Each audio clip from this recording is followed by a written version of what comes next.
నకిలీ మద్యం కేసులో తీగలాగితే డొంక కదిలినట్టుగా అసలు ఇప్పటి వరకు జోగి రమేష్ నాకు ఈ కేసుకి సంబంధం లేదు, నన్ను రాజకీయంగా అక్రమంగా ఇరికించే ప్రయత్నం చేస్తున్నారని చెప్పి ఆరోపించారు. అయితే ఎవరైతే కీలక నిందితుడిగా ఉన్నటువంటి అద్దేపల్లి జనార్దన్ రావు అలాగే జోగి రమేష్ వీళ్ళిద్దరికీ మధ్య ఉన్న సంబంధాన్ని పోసగుచ్చినట్టుగా వివరిస్తూ సిట్ అధికారులు అయితే కోర్టులో అయితే పిటిషన్ అయితే దాఖలు చేశారు. దాదాపుగా 540 పేజీలతో ప్రాథమిక ఛార్జ్ షీట్ని అయితే రెడీ చేశారు. ఈ ఛార్జ్ షీట్లో జోగి రమేష్కి అలాగే అద్దేపల్లి జనార్దన్ రావుకి వీరిద్దరికి మధ్య ఉన్న సంబంధాన్ని స్పష్టంగా ఆధారాలతో సహా సిట్ అధికారులు అయితే ఇచ్చినట్టుగా తెలుస్తుంది. అంటే ఆధారాలు మీన్స్ అద్దేపల్లి జనార్దన్ రావు జోగి రమేష్ బ్యాంకు ఖాతా వివరాలు, అంటే ఒక బ్యాంకు నుంచి ఒక బ్యాంకుకి జరిగిన ట్రాన్సాక్షన్స్ కావచ్చు, లేదా యూపీఐ పేమెంట్స్ కావచ్చు, అన్నిటికీ మించి వాళ్ళిద్దరి మధ్య జరిగిన కాల్ డేటా ట్రాన్సాక్షన్స్, అంటే ఎన్నిసార్లు వాళ్ళు కాల్ చేసుకున్నారు, ఏ ఏ సమయాల్లో కాల్ చేసుకున్నారు, ఎంతెంతసేపు మాట్లాడారు అనే కాల్ డేటాకి సంబంధించిన వివరాలు ఇవన్నీ కూడా సిట్ అధికారులు ముందైతే పెట్టారు. మరి మొన్న అప్పట్లో జోగి రమేష్ ఒక మాట అన్నాడు, నాకు అద్దేపల్లి జనార్దన్ అనే వ్యక్తి ఎవరో తెలీదు, మా బజార్లో ఉండేవాడు వాళ్ళ నాన్న కాబట్టి తెలుసు తప్ప ఈ వ్యక్తితో మాకు సంబంధం లేదన్నాడు. తర్వాత అదే అద్దేపల్లి జనార్దన్ రావు జోగి రమేష్ ఫోన్ చేసి కల్తీ మద్యం చేయమంటే చేసాము, వైసీపీ హయాంలో చేసిన తర్వాత కూటమి వస్తే మేము మానేసాము, బట్ ఇలా చంద్రబాబు మీద నింద వేయాలి కాబట్టి దీన్ని తెరదీయమన్నాడు, ములకల చెరువులో దీన్ని చేయమని చెప్పాడని చెప్పి స్వయంగా ఆ వ్యక్తే, నిందితుడుగా ఉన్న వ్యక్తే చెప్పాడు. అది కూడా అరెస్ట్ అయిన వెంటనే చెప్పేశాడు. సరే కొన్ని రోజులాగే అన్న బలవంతంగా చెప్పించారేమో, పోలీసులు ప్రభుత్వం బలవంతంగా చెప్పించారు అనుకోటానికి అరెస్ట్ అయిన వెంటనే ఉన్న విషయం మొత్తం కక్కేశాడు. పైగా అతనికి చేసిన ఆఫర్ కూడా చెప్పేశాడు, నేను ఆర్థికంగా అప్పుల్లో చితికిపోయి ఉన్న ఆస్తులు అమ్ముకోవాల్సిన పరిస్థితికి వచ్చాను, అది గమనించినటువంటి జోగి రమేష్ నిన్ను నేను బయటపడేస్తాను, నువ్వు ఈ పని చేసిన తర్వాత నువ్వు విదేశాలకు వెళ్ళిపో, అసలు నువ్వు ఇక్కడ లేనప్పుడే నేను ఈ పని చేస్తాను, నువ్వు విదేశాల్లో ఉండు, నేను నీ తమ్ముడి చేతో లేకపోతే వేరే వ్యక్తి చేతో నేను నీకు డబ్బులు పంపుతాను, నువ్వు అక్కడే సెటిల్ అయిపో అని చెప్పి అద్దేపల్లి జనార్దన్ రావుకి చెప్పిన వ్యక్తే జోగి రమేష్. ఈ విషయం స్వయంగా అద్దేపల్లి జనార్దన్ రావే చెప్పాడు. తర్వాత ట్విస్ట్ ఏంటంటే తర్వాత పట్టించుకోవడం మానేశారు. సరే తర్వాత తీగలా అయితే డొంకంతా కదిలినట్టుగా ఏదో టీడీపీ నేతల ప్రమేయం ఉందని చెప్పాలనే కోణంలో ట్విస్ట్ ఏంటంటే టీడీపీ చేసింది టీడీపీ ప్రమేయం ఉందన్నారు. ఉచితో నిజమో టీడీపీ అయితే పార్టీ నుంచి అక్కడ ఇన్ఛార్జిని సస్పెండ్ చేసి పక్కన పెట్టింది. తర్వాత ఏం జరిగింది, తీగలాగితే డొంక గదిలు ఎవరి పేర్లు బయటకు వచ్చినాయి, జోగి రమేష్ పేరు బయటకు వచ్చింది, జోగి రమేష్ సోదరుడి పేరు బయటకు వచ్చింది. ఇందులో అద్దేపల్లి జనార్దన్ రావు సోదరుడు జగన్మోహన్ రావు కూడా ఉన్నాడు ఇందులో. సో ఇప్పుడు ఈ నలుగురిని కూడా ఆ పోలీసులు కస్టడీకి, ఎందుకంటే మొత్తంగా ఈ లిక్కర్ స్కామ్లో 33 మంది పేర్లను ఈ ఛార్జ్ షీట్లో పెట్టారు. అందులో ఇప్పటి వరకు 29 మందిని అరెస్టు చేశారు. ఒక నలుగురు అయితే ఇంకా అరెస్టు కావాల్సి ఉంది, వారిని కూడా విచారణ అనంతరం అరెస్టు చేసే అవకాశం ఉంది. ఈ సమయంలోనే మొదటి 60 రోజుల్లోనే ఛార్జ్ షీట్ దాఖలు చేయాలి కాబట్టి వెంటనే పోలీసులు ఏం చేశారంటే దీనికి సంబంధించిన ఆధారాలు, ఈ 33 మందికి సంబంధించిన పూర్తి వివరాలు, ఎవరితో ఎటువంటి సంబంధం ఉంది, ఈ నేరంలో ఎవరి పాత్ర ఎంత ఉంది, ఇందులో ఎవరు క్రియాశీలకంగా వ్యవహరించారు, ఈ డబ్బు మొత్తం ఎవరు సమకూర్చారు, ఈ డబ్బు ఎవరెవరికి చేరింది, ఏ రూపంలో చేరింది, ఇలా అన్ని వివరాలతో దాదాపుగా 540 పేజీలతో ఒక ఛార్జ్ షీట్ని అయితే వేయటం జరిగింది. దాంతోపాటు ఇటు అద్దేపల్లి జనార్దన్ రావు తన సోదరుడు జగన్మోహన్ రావుతో పాటు ఇటు జోగి రమేష్ తన సోదరుడు రాము, సో వీళ్ళ నలుగురిని కూడా మరొకసారి కస్టడీకి అయితే సిట్ అధికారులు అడగటానికి రెడీగా ఉన్నారు. కోర్టులో వారెంట్ వేసి వాళ్ళ నలుగురిని కూడా కస్టడీకి తీసుకుని ఇప్పుడు వచ్చినటువంటి ఆధారాల ఆధారంగా మరొకసారి వీళ్ళను ప్రశ్నించి మరికొన్ని ఆధారాలు రాబట్టాలనే ఉద్దేశంతో పోలీసులు ఉన్నట్టయితే తెలుస్తుంది. విచిత్రం ఏంటంటే సాక్షి కావచ్చు, జగన్మోహన్ రెడ్డి కావచ్చు, లేదా వైసీపీ కావచ్చు, అసలు జనార్దన్ రావు అనే వ్యక్తి ఎవరో జోగి రమేష్కి తెలియదని చెప్పారు. జోగి రమేష్ ఎవరో తెలియకుండానే, ఇప్పుడు నేనున్నానండి, నేను ఎవరో తెలియకుండానే వేరొక వ్యక్తితో నాకు ఆర్థిక లావాదేవీలు జరుగుతాయా, ఆర్థిక లావాదేవీలు లక్షల్లో కోట్ల ఆర్థిక లావాదేవీలు జరుగుతాయా? మరి ఇక్కడ జోగి రమేష్కి అలాగే అద్దేపల్లి జనార్దన్ రావుకి మధ్య జరిగిన ట్రాన్సాక్షన్స్ వివరాలన్నీ కూడా బయట పెట్టారు. యూపీఐ పేమెంట్ల వివరాలన్నీ కూడా బయట పెట్టారు. దాంతోపాటు అన్నిటికీ మించి కాల్ డేటా, ముక్కు మొహం తెలియని వ్యక్తితో నువ్వెందుకు 100 సార్లు కాల్ చేసి మాట్లాడాలా 100 నిమిషాలు, సో కాల్ డేటా కూడా కోర్టు ముందు పెట్టారు. సో కాబట్టి పాత్ర ఉందా లేదా అనేది రేపు కోర్టు డిసైడ్ చేద్ది, అది తేల్చాల్సింది కోర్టు. సో దానికి సంబంధించి రేపు కోర్టు తేలుతుంది. కాబట్టి ఛార్జ్ షీట్ తర్వాత ఇప్పుడు ఎవరు నోరు మీద పట్ల, ఈ 540 పేజీల ఛార్జ్ షీట్ దాఖలు చేసిన తర్వాత ఇప్పుడు ఎవరు నోరు మీద పట్ల, ఎందుకంటే సిట్టు సాక్ష్యాలతో కొట్టింది. ఇప్పటి వరకు వీళ్ళు కేవలం రాజకీయ ఆరోపణలు, అబ్బో చంద్రబాబు నాయుడు లేకపోతే లోకేష్ లేకపోతే పవన్ కళ్యాణ్ వీళ్ళు ఇబ్బంది పెడుతున్నారని చెప్పి రాజకీయ ఆరోపణలు చేశారు.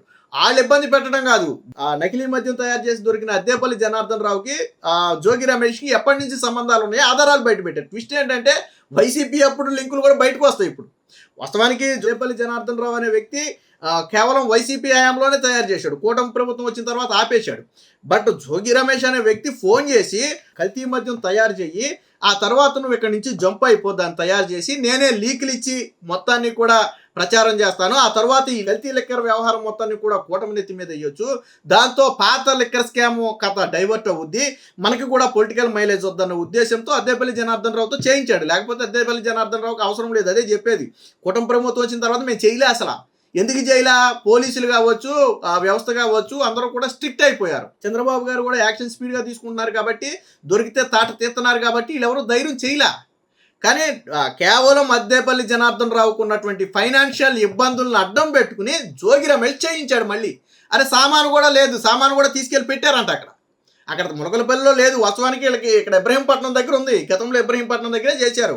ఆ జనార్దన్ రావు కూడా నాకు ఆల్రెడీ ఇక్కడ ఉంది కదా వ్యవస్థ, నేను ఇక్కడే చేస్తానంటే, కాదు నువ్వు అక్కడ చేస్తే అక్కడ టీడీపీ ఇన్ఛార్జ్ ఉన్నాడు కాబట్టి ఆయన పేరు అందులో ఉంటుంది కాబట్టి ఇరికించొచ్చనే ప్లాన్ చేశారు. సరే, పాత యంత్రం ఉందనేది అది వాళ్ళు చెప్పాలనుకోండి. జోగి జనార్దన్ లిక్కర్ బంధం, ములకల చెరువు నకిలీ మద్యం కేసులో 540 పేజీలతో ప్రాథమిక ఛార్జ్ షీటు తంబళ్లపల్లె కోర్టులో దాఖలు చేసిన ఎక్సైజ్ అధికారులు జోగి రమేష్ జనార్దన్ రావుల సంబంధాల ప్రస్తావన. అదే సమయంలో జోగే అద్దేపల్లి సోదరుల కస్టడీకి కూడా రెడీ అయినట్టుగైతే ఒక వార్త అయితే వచ్చింది. ఇందులో ఏమేమి ఉన్నాయంటే, ముఖ్యంగా ప్రధాన నిందితుడు జనార్దన్ రావు, జోగి రమేష్ల మధ్య ఉన్న ఆర్థిక సంబంధాలు, వారి మధ్య జరిగిన బ్యాంకు లావాదేవీలు, కాల్ డేటా, యూపీఐ ట్రాన్సాక్షన్స్ వివరాలు తదితర అన్ని అంశాలను ఆధారాలతో సహా సిట్ అధికారులు పొందుపరిచినట్టుగా సమాచారం. మొత్తంగా 33 మంది ప్రమేయం. మొత్తంగా ఇప్పటి వరకు ఈ లిక్కర్ స్కామ్లో 33 మంది ప్రమేయం ఉన్నట్టుగా సిట్ అధికారులు పేర్కొన్నారు. ఆ 33 మందికి సంబంధించిన పూర్తి డేటాను ఈరోజు కోర్టు ముందు పెట్టారు. బట్ అందులో ఇంకొక 4 మాత్రం అరెస్ట్ కావాల్సి ఉంది. 29 మంది అరెస్ట్ అయ్యారు. జోగి రమేష్తో పాటు జనార్దన్తో పాటు మొత్తంగా 29 మంది అరెస్ట్ అయ్యారు. ఇంకొక 4 అరెస్ట్ కావాల్సి ఉంది. బట్ అరెస్ట్ కాని 4 వివరాలు కూడా ఈ ఛార్జ్ షీట్లో పొందుపరిచారు. ములకల చెరువు కేంద్రంగా జరిగిన నకిలీ మద్యం తయారీపై గత అక్టోబర్ 3న ఎక్సైజ్ దాడులు చేసిన సంగతి తెలిసిందే. అయితే ఇక నకిలీ మద్యం తయారీ కేంద్రానికి మేనేజర్గా ఉన్నటువంటి కట్టారాజుకు చెందిన డైరీని, ల్యాప్టాప్ని స్వాధీనం చేసుకుని అక్కడే ఉన్నటువంటి మరొక 10 మందిని కూడా అరెస్టు చేశారు. తరువాత మొత్తంగా 33 మంది మీద ఆ కేసు నమోదు చేయడం జరిగింది. ఇందులో కీలక పాత్రధారిగా వ్యవహరించిన ఎన్టీఆర్ జిల్లా ఇబ్రహీంపట్నానికి చెందినటువంటి జనార్దన్ రావుతో పాటు జోగి రమేష్ సోదరులు ఇద్దరిని కలిపి మొత్తంగా 29 మందిని అయితే అరెస్టు చేశారు. ఇంకా అరెస్టు కాంది ఎవరంటే, తంబళ్లపల్లి నియోజకవర్గానికి అప్పుడు టీడీపీ ఇన్ఛార్జిగా ఉన్నటువంటి జయచంద్రారెడ్డి, ఆయన బావమర్ది గిరిధర్ రెడ్డి, తర్వాత జయచంద్రారెడ్డి పిఏ అయినటువంటి రాజేష్తో పాటు ఇంకొక వ్యక్తి. మొత్తంగా ఈ 4 కూడా అరెస్టు కాలేదు. ఈ 4 కూడా త్వరలోనే సేకరించిన ఆధారాలను బట్టి 4 కూడా అరెస్టు చేస్తారు. అంటే అసలు పాత్ర అంతా జయచంద్రారెడ్డి మీద వేసే ప్రయత్నం చేసింది సాక్షి. ఆ రోజు ఎంత పెద్ద కథనాలు వేశారు. కల్తీ లిక్కర్లో దొరికిపోయిన చంద్రబాబు, నారా లోకేష్ అనేదో సారా బాటిల్ పెట్టేసి వాళ్ళ ఫోటోలు వేశారు. మరి ఇప్పుడు జోగి రమేష్ ఫోటోలు పెట్టి సారా తాగుతున్న బాటిల్ వేసి వేయొద్ద ఫోటోలు. జోగి రమేష్ దొరికిపోయాడు కదా, వాళ్ళ మధ్య జరిగిన ఆర్థిక లావాదేవీలు దొరికిపోయినాయి కదా. ఇప్పటి వరకు నువ్వు సంబంధమే లేదన్నావు, ఆ ముక్కు మొహం కూడా తెలియదన్నావు. తర్వాత టీవీ ఇంటర్వ్యూలోకి వెళ్ళిన తర్వాత మా బజార్లో ఉంటాడు మాత్రమే కాబట్టి నాకు తెలుసు అన్నావు. ఇప్పుడేమో ముక్కు మొహం తెలియనోడితో కోట్ల రూపాయల ట్రాన్సాక్షన్స్ ఎలా జరిగినాయి, గంటల కొద్ది కాల్స్ ఎలా మాట్లాడావు, సమాధానం చెప్పాలి జోగి రమేష్. టీడీపీ మీద నింద నెట్టాలనుకుంటే ఏమైంది, కర్మ అనేది వదిలిపెట్టదు. అసలు కేవలం మీరు చంద్రబాబు నాయుడిని ఇరికించడం కోసం చేసినటువంటి ప్రయత్నంలో మీరు ఇరుక్కుపోయారు. అంటే మీ గోయి మీరే దవ్వుకున్నారు. వాస్తవానికి ఈ ఇష్యూ రాకపోతే వ్యవస్థ అంతా ఎలా వచ్చినో ఏమో తర్వాత విషయం. అంటే కేవలం కల్తీ మద్యం టీడీపీ హయాంలో, కూటమి ప్రభుత్వ హయాంలో సాగుతుంది అని చెప్పే ప్రయత్నంలో మీరే దీన్ని మొత్తాన్ని సెట్ చేసి, మీరే కల్తీ మద్యం చేయించి, మీరే లీకులు ఇచ్చి, అరే పోలీసుల కంటే ముందు సాక్షి ప్రతినిధి వెళ్ళిపోతాడు అక్కడికి. ములకల చెరువులో మైలేజీ రాలేదని చెప్పి మళ్ళీ అదే అద్దేపల్లి జనార్దన్ రావుకు ఫోన్ చేసి, నీ ఆల్రెడీ ఇబ్రహీంపట్నంలో ఉంది కదా, దాంట్లో కూడా కొంత బెట్టు, అటెన్షన్ డైవర్ట్ అవుద్ది, ఇక్కడ ప్లాన్ మొత్తం బెడిసి కొట్టింది. ఎందుకు కొట్టిందంటే జయచంద్రారెడ్డిని చంద్రబాబు నాయుడు సస్పెండ్ చేశాడు వెంటనే. దీంతో ప్లాన్ బెడిసి కొట్టింది. చంద్రబాబు నాయుడుకి ప్రశంసలు వచ్చినాయి. పాత్ర ఉందని తెలియగానే ఇన్ఛార్జినే సస్పెండ్ చేశారనే ప్రశంసలు రావడంతో మళ్ళీ ఇక్కడ ఇబ్రహీంపట్నంలో చేయమని చెప్పి, మళ్ళీ ఇబ్రహీంపట్నంలో కల్తీ మద్యం ఉందని చెప్పి మళ్ళీ ఇళ్లే లీకులు ఇచ్చి, పోలీసుల కంటే ముందు సాక్షి ప్రతినిధులు అక్కడికి వెళ్ళి ఎవరు చేశారు ఇదంతా? కర్మూర్తినే వదిలిపెట్టదు. జోగి రమేష్ అడ్డంగా ప్రభుత్వాన్ని అవినీతి ఆరోపణలో ఇరికించాలనే ప్రయత్నం చేశాడు, తాను నిండా మునిగిపోయారు.